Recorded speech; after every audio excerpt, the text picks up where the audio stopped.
जो ध्यान करने और स्वप्न में दिख जाने पर भी पापियों के पाप हर लेते हैं। चरणों में पड़े हुए शरणागत भक्त जिन्हें अत्यंत प्रिय हैं, उन बामन रूपधारी भगवान श्री हरि विष्णु को मैं प्रणाम करता हूँ। ओम नमो नारायण। जय श्री कृष्ण मित्रों, राधे राधे। आज की वीडियो में वैशाख माह में स्नान, तर्पण और श्री माधव पूजन की विधि, महिमा, महात्म्य का संपूर्ण आपको वृतांत सुनने को मिलने वाला है। प्रिय भक्तजनों, वैशाख का महीना बहुत ही पवित्र महीना होता है श्री हरि विष्णु भगवान की पूजा के लिए, और श्री हरि विष्णु भगवान की पूजा से व्यक्ति को मनोवांछित फलों की प्राप्ति होती है। तो महिमा आप वीडियो में अंत तक जरूर बने रहिए, संपूर्ण वृत्तांत आपको श्रवण करने को मिलेगा। तो राजा अम्बरीश ने पूछा नारद जी से कि हे मुनि, वैशाख मास के व्रत का क्या विधान है? इसमें किस तपस्या का अनुष्ठान करना पड़ता है? क्या दान देना होता है? कैसे स्नान किया जाता है? और किस प्रकार भगवान केशव की पूजा की जाती है? तो ब्रह्म ऋषि, आप श्री हरि के प्रिय और भक्त सर्वज्ञ हैं, आप कृपा करके मुझे यह सब बताएं। तो नारद जी ने कहा कि हे साधु श्रेष्ठ, सुनो।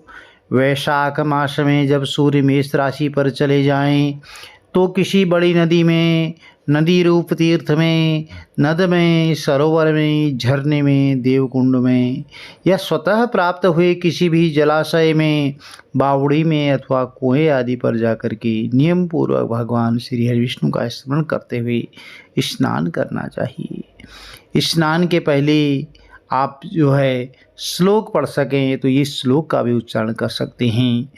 यथा ते माधवो मासो वल्लभो मधुसूदनः प्रातः स्नानेन मे तस्मिन् फलदः पापहा भवः।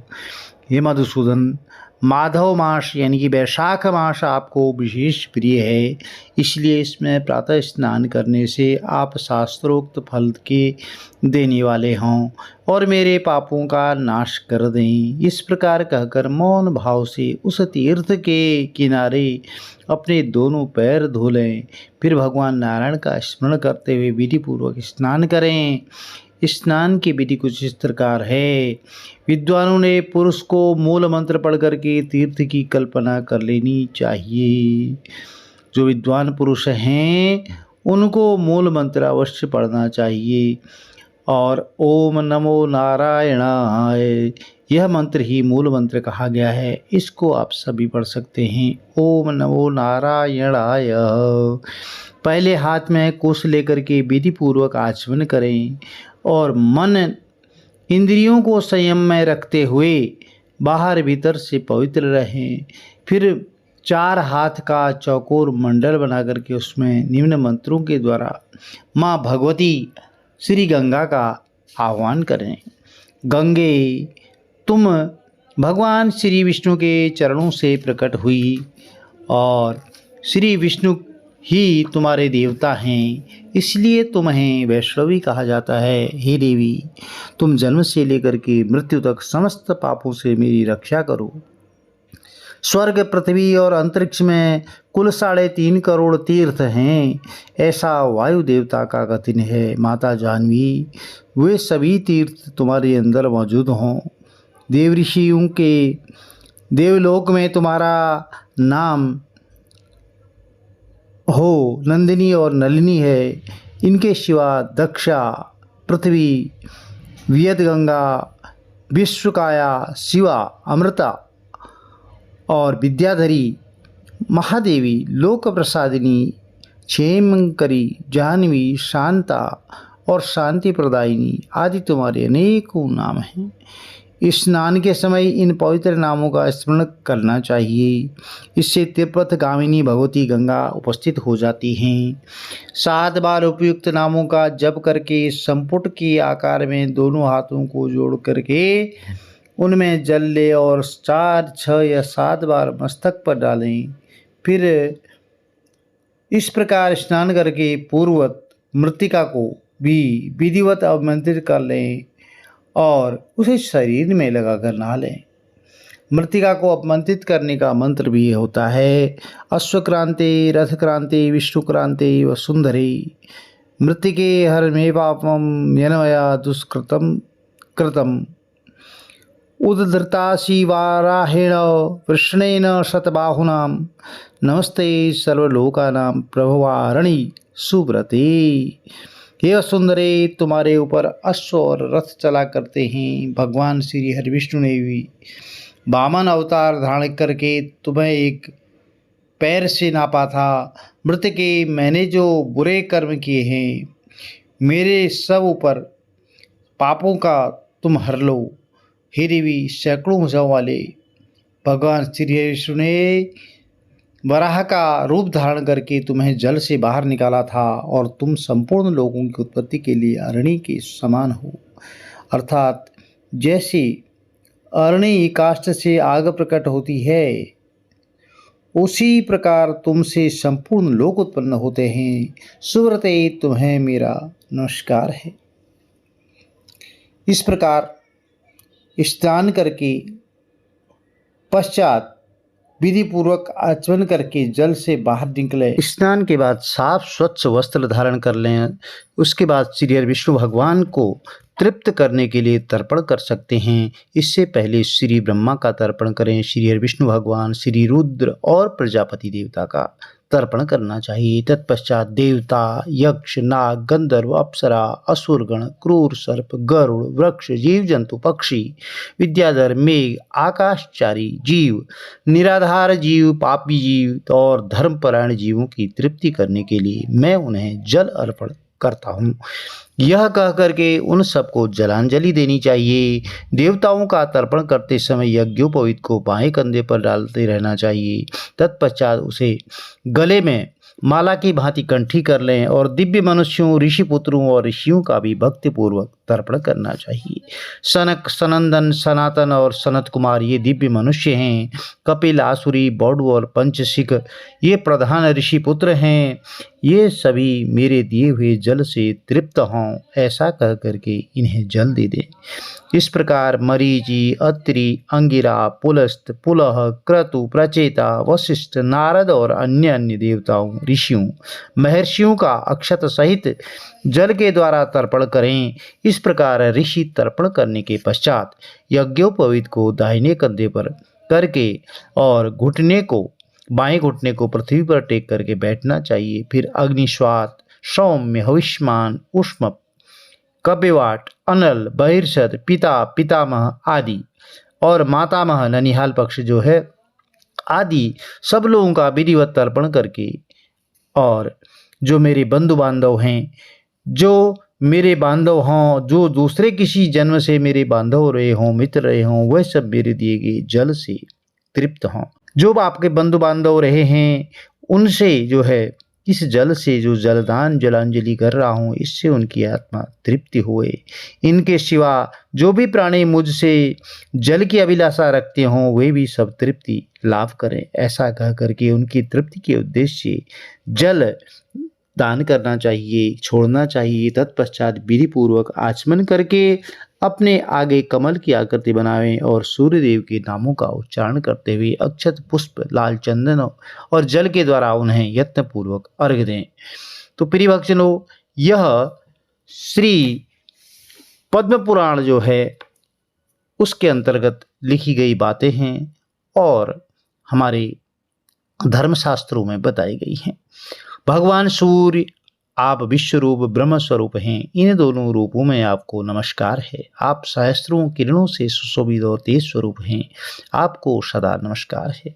हे भक्त वत्सल रुद्र रूपधारी आप परमेश्वर को बारंबार नमस्कार है। कुंडल और अंगद आदि आभूषणों से विभूषित पद्मनाभ आपको नमस्कार है। हे भगवान, आप सोए हुए संपूर्ण लोकों को जगाने वाले हैं। आपको मेरा प्रणाम है। आप सदा सबके पाप पुण्य को देखा करते हैं। हे सत्यदेव, आपको नमस्कार है। हे भास्कर, मुझ पर प्रसन्न होइए। हे दिवाकर, आपको नमस्कार है। आपको नमस्कार है। तो इस तरह सूर्यदेव को नमस्कार करके 7 बार उनकी प्रदक्षिणा कर सकते हैं। उसके बाद द्विज गौ स्वर्ण का स्पर्श करके अपने घर में जाएं और वहां आश्रमवासी अतिथियों का सत्कार और भगवान की प्रतिमा का पूजन करना चाहिए। तो हे राजन, घर में पहले भक्तिपूर्वक जितेंद्रिय भाव से भगवान गोविंद की विधिवत पूजा करनी चाहिए। विशेषतः वैशाख के महीने में जो श्री मधुसूदन का पूजन करता है उसके द्वारा पूरे 1 वर्ष तक श्री माधव की पूजा संपन्न हो जाती है। तो वैशाख माह का इतना बड़ा महत्व है। वैशाख मास आने पर जब सूर्यदेव मेष राशि में स्थित होते हैं तो श्री केशव की प्रसन्नता के लिए उनके व्रतों का संचय करना चाहिए और अपने अभीष्ट की सिद्धि के लिए अन्न, जल, शक्कर और धेनु या तिल की धेनु आदि का दान करना चाहिए। इस कार्य में धन की कंजूसी उचित नहीं होती है। जो समूचे वैशाख भर प्रतिदिन सवेरे स्नान करता है और साफ स्वच्छ मन से भगवान के नाम जपता है और भविष्य भोजन करता है, वह सब पापों से मुक्त हो जाता है। जो वैशाख मास में आलस्य त्याग करके एक मुक्त 24 घंटे में केवल 1 बार भोजन और केवल रात्रि में ही 1 बार भोजन या बिना मांगे मिले हुए अन्न का एक समय भोजन ग्रहण करता है, वह अपनी संपूर्ण अभीष्ट वस्तुओं को प्राप्त कर लेता है। प्रिय भक्तजनों, वैशाख माह तो बहुत ही पुण्य महीना है। वैशाख मास में प्रतिदिन 2 बार गांव से बाहर नदी के जल में स्नान करना, भविष्य खाकर रहना, ब्रह्मचर्य का पालन करना, जमीन पर सोना, नियम पूर्वक रहना, व्रत, दान, जप, होम और भगवान मधुसूदन की पूजा करना, यह नियम हजारों जन्मों के भयंकर पाप को भी हर लेते हैं। जैसे भगवान माधव ध्यान करने पर सारे पाप नष्ट कर देते हैं, उसी प्रकार नियम पूर्वक किया हुआ माधव मास का स्नान भी समस्त पापों को दूर कर देता है। प्रतिदिन तीर्थ स्नान, तीनों द्वारा पितरों का तर्पण, धर्म घट आदि का दान और श्री मधुसूदन का पूजन, ये भगवान को संतोष प्रदान करने वाली हैं। वैशाख मास में इनका पालन अवश्य करना चाहिए। वैशाख में तिल, जल, स्वर्ण, अन्न, शक्कर, वस्त्र, गौ, जूता, छाता, कमल या शंख और घड़े, इन वस्तुओं का ब्राह्मणों को दान कर सकते हैं। तीनों संध्याओं के समय एकाग्र चित्त होकर के विमल स्वरूपा साक्षात भगवती लक्ष्मी के साथ परमेश्वर श्री हरि विष्णु का भक्तिपूर्वक पूजन करना चाहिए। सामयिक फूलों और फलों से भक्तिपूर्वक श्री हरि विष्णु भगवान का पूजन करने के पश्चात यथाशक्ति ब्राह्मणों की पूजा भी करनी चाहिए। पाखंडियों से वार्तालाप नहीं करना चाहिए। जो फूलों द्वारा विधिवत अर्चन करके श्री मधुसूदन की आराधना करता है, वह समस्त पापों से मुक्त होकर के परम पद को प्राप्त करता है। तो श्री नारद जी बोलते हैं, कहते हैं कि हे राजेंद्र सुनो, मैं संक्षेप से माधव के पूजन की विधि बता रहा हूँ। महाराज, जिनका कहीं अंत नहीं है, जो अनंत और अपार हैं, उन भगवान अनंत की पूजा विधि का अंत नहीं है। श्री विष्णु का पूजन 3 प्रकार का होता है, वैदिक, तांत्रिक और मिश्र। तीनों के ही बताए हुए विधान से यह श्री हरि का पूजन करना चाहिए। वैदिक और मिश्र पूजन की विधि ब्राह्मण द्वारा 3 वर्णों के साथ के लिए ही बताई गई है, किंतु तांत्रिक पूजन विष्णु भक्त शूद्र के लिए भी विहित है। साधक पुरुष को उचित है कि शास्त्रों का विधि का ज्ञान प्राप्त करके एकाग्र चित्त होकर के ब्रह्मचर्य का पालन करते हुए श्री हरि विष्णु भगवान का विधिवत पूजन करना चाहिए। भगवान की प्रतिमा 8 प्रकार की मानी गई है। शिलामयी, धातुमयी, लोहे की बनी हुई, लीपने योग्य मिट्टी की बनी हुई, चित्रमयी, बालू की बनाई गई और मनोमयी या मणिमयी। इन प्रतिमाओं की प्रतिष्ठा स्थापना 2 प्रकार की होती है, एक चल प्रतिष्ठा, दूसरी अचल प्रतिष्ठा। हे राजन, भक्त पुरुष को चाहिए कि वह जो कुछ भी सामग्री प्राप्त हो उसी से भक्ति भाव से पूजन करें, क्योंकि भगवान तो भाव के भूखे होते हैं। प्रतिमा पूजन में स्नान और अलंकार ही अभीष्ट हैं, अर्थात भगवत विग्रह को स्नान कराकर आप पुष्प आदि से श्रृंगार कर देना ही प्रधान सेवा है। श्री कृष्ण में भक्ति रखने वाला मनुष्य यदि केवल जल भी भगवान को अर्पण कर दे तो वह उनकी दृष्टि में श्रेष्ठ है। फिर गंध, धूप, पुष्प, दीप और अन्य आदि अन्न का आदि नैवेद्य का अर्पण करने तो कहना ही क्या है। पवित्रता पूर्वक पूजन की सामग्री एकत्रित करके पूर्वाग्र कुशों का आसन बिछा करके उस पर बैठे। पूजन करने वाले का मुख उत्तर दिशा की ओर या प्रतिमा के सामने हो। फिर पाद्य, अर्घ्य, स्नान, अर्हण आदि उपचारों की व्यवस्था करें। पंचोपचार, षोडशोपचार जैसे पूजन कर सकते हैं। उसके बाद कर्णिका और केसर से सुशोभित अष्टदल कमल बनाएं। उसके ऊपर श्रीहरि के लिए आसन रखें। तदंतर चंदन और कपूर, केसर आदि सुवासित जल के द्वारा मंत्र पाठ पूर्वक श्रीहरि को स्नान कराएं। वैभव हो तो प्रतिदिन इस तरह की व्यवस्था करनी चाहिए। और स्वर्ण धर्म नामक अनुवाक, महापुरुष, विद्या, सहर्ष, शीर्षा आदि पुरुषयुक्त, साम, वेदोक्त, नीराजना आदि मंत्रों द्वारा श्रीहरि को स्नान कराएं। तत्पश्चात विष्णु भक्त पुरुष वस्त्र, यज्ञोपवीत, आभूषण, हार, गंध और यह सब अनुलेपन के द्वारा प्रेम पूर्वक भगवान का यथा योग्य श्रृंगार करें। पुजारी को उचित है कि वह श्रद्धा पूर्वक पाद्य, आचमनीय, गंध, पुष्प, अक्षत और धूप आदि उपहार अर्पण करें। उसके बाद गुड़, खीर, घी, पूड़ी, मालपुआ, लड्डू, दूध और दही आदि नाना प्रकार के नैवेद्य निवेदित करें। पर्व के अवसर पर अंगराग लगाना, दर्पण दिखाना, दंत धावन कराना, अभिषेक कराना, अन्न आदि के बने हुए पदार्थ भोग लगाना, कीर्तन करते हुए नृत्य करना और गीत गाना आदि सेवाएं भी कर सकते हैं। संभव हो तो प्रतिदिन ऐसी ही व्यवस्था भी रख सकते हैं। पूजन के पश्चात इस प्रकार ध्यान करें कि भगवान श्री हरि विष्णु का श्री विग्रह श्याम वर्ण और तपाए हुए जाम्बू नद नामक स्वर्ण के समान तेजस्वी हैं। भगवान की शंख, चक्र, गदा और पद्म से शोभित 4 भुजाएं हैं। उनकी आकृति शांत है। उनका वस्त्र कमल के केसर के समान पीले रंग का है। वे मस्तक पर किरीट, दोनों हाथों में कड़े, गले में यज्ञोपवीत और उंगलियों में अंगूठी धारण किए हुए हैं। उनके वक्ष स्थल में श्रीवत्स का चिन्ह है। कौस्तुभ मणि उनकी शोभा बढ़ाता है और वे वनमाला धारण किए हुए हैं। इस प्रकार ध्यान करते हुए पूजन समाप्त करके घी में डिबोई हुई समिधाओं और हविष्य द्वारा अग्नि में हवन करें।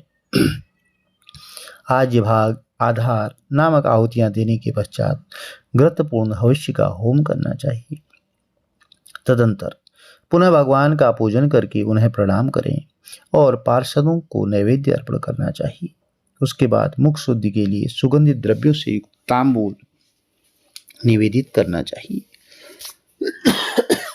फिर छोटे बड़े पौराणिक और अर्वाचीन स्तोत्रों द्वारा भगवान की स्तुति करके भगवान प्रसीद अर्थात ईश्वर प्रसन्न होए ऐसा कह करके प्रतिदिन दंडवत प्रणाम करना चाहिए।